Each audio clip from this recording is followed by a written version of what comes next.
हिंदू हृदय सम्राट बाळासाहेब ठाकरे यांची 100वी जयंती आता होतीये. तर या निमित्तानं बाळासाहेब ठाकरे आणि ताई नीलम गोरे यांचं कसं नातं होतं किंवा या निमित्तानं ताई नेमक्या काय सांगतायत आपण त्यांच्याकडनं पाहूयात. ताई, तुमचं स्वागत आहे या ठिकाणी. आज 100वी जयंतीकडे आपण येतोय, तर कसं पाहता याकडे? माननीय साहेबांना आम्ही गुरुस्थानी मानायचो. सगळे शिवसैनिक जे आहेत ते गुरुपौर्णिमेला जाऊन आम्ही त्यांचे आशीर्वाद घ्यायचो, दर्शन घ्यायचो. त्याचबरोबर विजयादशमी आहे किंवा संक्रांत आहे, 1 जानेवारी आहे, त्यावेळेला त्यांचा आशीर्वाद घेतला की खूप छान वाटायचं. खूप साहेबांचं राजकीय, सामाजिक आणि देशस्तरावरचे जसे विचार होते, तसे महाराष्ट्राच्यासाठी हिताचं काय आहे त्याच्यावर पण त्यांचे विचार होते. त्या काळामध्ये विदर्भ वेगळा करायची चर्चा चालायची. तर त्याबद्दल सुद्धा त्यांचं म्हणणं होतं की आम्ही जास्तीत जास्त विदर्भाला स्थान देऊ आणि विदर्भाला न्याय देण्यासाठी प्रयत्न करू. परंतु महाराष्ट्राचे तुकडे अजून होता कामा नयेत, अशी त्यांची भूमिका होती. आणि त्यामुळे अतिरेक्यांचा विषय असेल, महागाईचा प्रश्न असेल किंवा मुंबईच्या हिताचा प्रश्न असेल, राष्ट्रहिताचा प्रश्न असेल किंवा कोणी उदात्तीकरण केलं असेल, या आतंकवादी जे आहेत मुस्लिम त्यांचं, तर त्या सगळ्या बाबतीमध्ये त्यांची भूमिका अतिशय स्फटिकाप्रमाणे स्वच्छ होती. आणि ती जशी आम्हाला सामनातून कळायची, तशीच साहेब ज्या कार्यक्रमानं, षण्मुखानंदला किंवा इतर कार्यक्रमाने यायचे, त्याचप्रमाणे त्यातून आम्हाला ती कळत होती.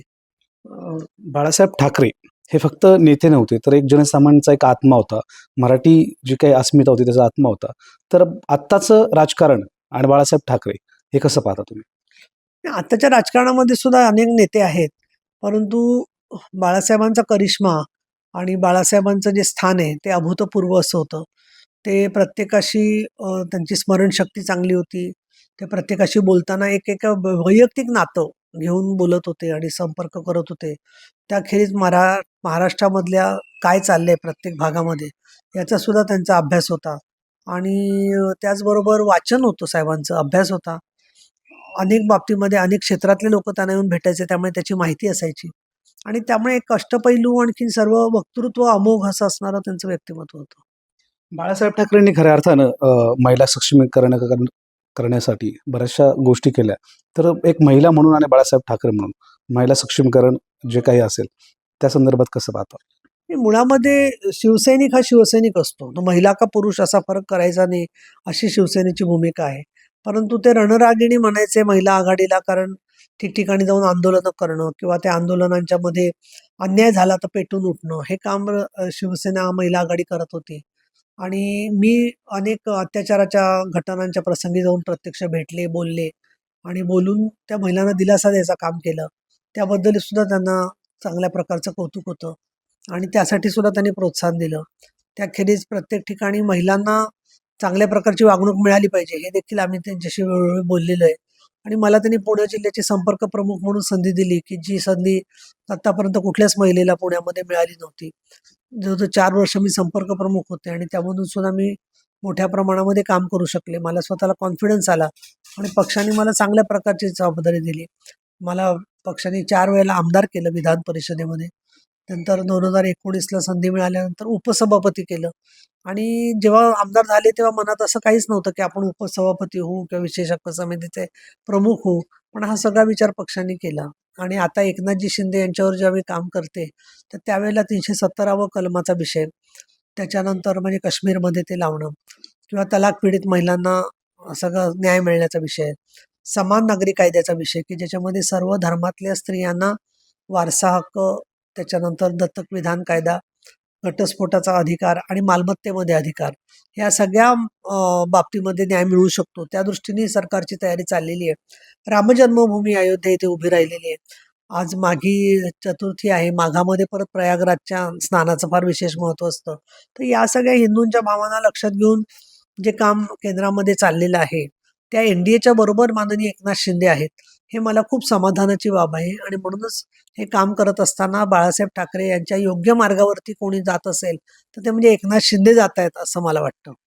जर बाळासाहेब जर असते आत्ताचं राजकारण जे सगळं चाललंय, तर ते कशा प्रकारे असू शकतं? साहेबांच्या बद्दलचं असं काहीतरी अंदाज बांधणं म्हणजे मला नाही योग्य वाटत ते. मला असं वाटतं की त्यांनी चांगल्याला चांगलं म्हटलं असतं आणि योग्याला योग्य म्हटलं असतं, एवढं मात्र नक्की आहे.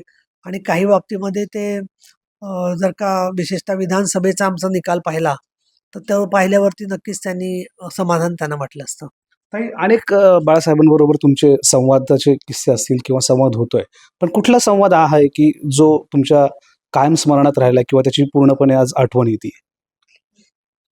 विधान परिषद व माझे कामकाज या पुस्तकाचं प्रकाशन माननीय बाळासाहेब ठाकरे यांच्या हस्ते झालं होतं आणि त्यावेळेला मातोश्रीच्या पहिल्या मजल्यावरती तो कार्यक्रम होता आणि त्यावेळेला ते पुस्तक बघून 400-450 पानी त्यांनी समाधान व्यक्त केलं होतं. ते प्रकाशक होते अरुण जाखडे, ते आता नाही आहेत पद्मगंधा प्रकाशनचे, पण त्यांनाही बोलवून ते पुस्तक प्रसिद्ध केल्याबद्दल त्यांनी कौतुक केलं होतं आणि मनात असं सार्थक वाटलं होतं की आज आपल्या कामाची दखल माननीय साहेबांनी पुस्तक प्रकाशन आपलं करून घेतली, याच्याबद्दल फार मला धन्य वाटलं होतं.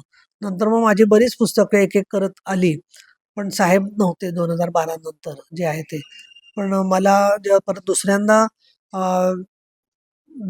हे मिळालं, उत्कृष्ट संसदपटू असा पुरस्कार मिळाला. पहिल्यांदा उत्कृष्ट भाषणाचा मिळाला होता.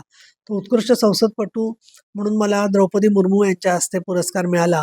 पण त्या दिवशी माझ्या डोळ्यासमोर बाळासाहेबांना मी आधीचा पुरस्कार दाखवला होता, त्याची आठवण आली आणि त्यांनी जी शाबासकी दिली होती ती मला आयुष्यभरासाठी काम करण्यासाठी ऊर्जा देते. ताई, एक तुम्ही पुण्याहून मुंबईला जात असताना कायम एक सोबत गोष्ट घेऊन जात होता, भाकरवडी. तर तो किस्सा काय? बाकरवडी किंवा आंबा बर्फी या एक गोष्टींच्या बरोबर काही आम्ही पुस्तकं किंवा एखादं चांगलं काही वाटलं वाचनामध्ये ते पण बरोबर न्यायचो. पण साहेबांना भेट देत असताना आंबा बर्फी बऱ्याच वेळेला द्यायचे चितळेंची आणि साहेब घोडकेची पण काही वेळेला द्यायचे. तेव्हा ते घोडक्यांचं आणि त्यांचं काहीतरी नातं पण आहे. त्यामुळे ते म्हणायचे, "अरे, पुण्याचे सगळे बऱ्याच दिवसात भेटले नाहीयेत" वगैरे असं बोलायचे. पण महत्त्वाचं म्हणजे ते असं स्वतः जास्त गोड खात नसत. अगदी त्याला हात लावून थोडासा ते सगळ्यांना वाटत जायचं. मातोश्रीच्या शिवसैनिकांमध्ये ते वाटलं जात असे आणि चाफ्याच्या फुलांचा हार किंवा चाफ्याच्या फुलांची परडी किंवा त्यांना एक महावस्त्र आवडायचं, एक मंत्र लिहिलेलं, गायत्री मंत्र लिहिलेलं.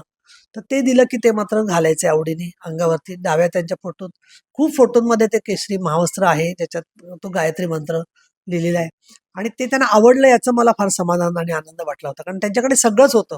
काही नव्हतं असं नाहीये. पण अक्षरशः एक ज्याला आपण म्हणू की सुदाम्याचे पोहे जसे स्वीकारतात, तसं आमच्या ते या छोट्या-मोठ्या ज्या अपेक्षा असायच्या, तर ते पूर्ण करायचे.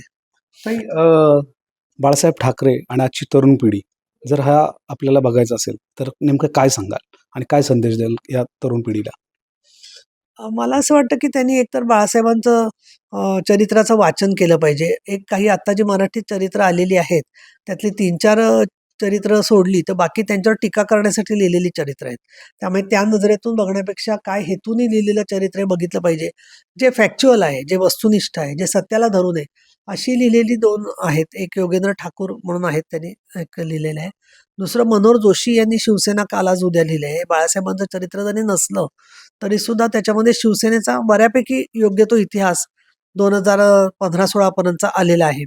तर ती वाचली पाहिजेत त्यांनी आणि प्रबोधन प्रकाशनचंच आहे ते जे आहे ते शिवसेना काल आज उद्या. तर ती वाचली पाहिजे. दुसरं बाळासाहेबांवरती पुस्तकं काही ग्रंथ आलेले आहेत. पण इतरांनी लिहिलेलं वाचण्यापेक्षा शिवसेनेची वाटचाल समजून घेणं म्हणजेच बाळासाहेब ठाकरे समजून घेणं आहे आणि बाळासाहेब ठाकरेंना समजून घेणं म्हणजे शिवसेना समजून घेणं आहे. त्यामुळे शिवसेनेबद्दलचं जेवढं मराठीतलं लँग्वेज मधलं असेल, मराठी भाषेतलं, ते चांगलं राहील. दुर्दैवाने इंग्लिशमध्ये फार म्हणजे टीकात्मक किंवा उपहासात्मक जास्त लिखाण केलेलं आहे, त्यांचं बायस आलेलं आहे. त्यामुळे मराठीतून Googleवरून ट्रान्सलेट करून त्यांनी जर काही माहिती घेतली, तर त्याचा उपयोग जास्त होईल असं मला वाटतं. तर पाहतो की कशा पद्धतीने बाळासाहेब ठाकरेंच्या आठवणींना त्यांच्या 100व्या जयंतीनिमित्त हा उजाळा देण्याचा प्रयत्न नीलमताईंकडनं करण्यात आल्याचं आपल्याला पाहायला मिळतं. विजय रणदिवे, सुदर्शन मराठी, पुणे. आता पुढचं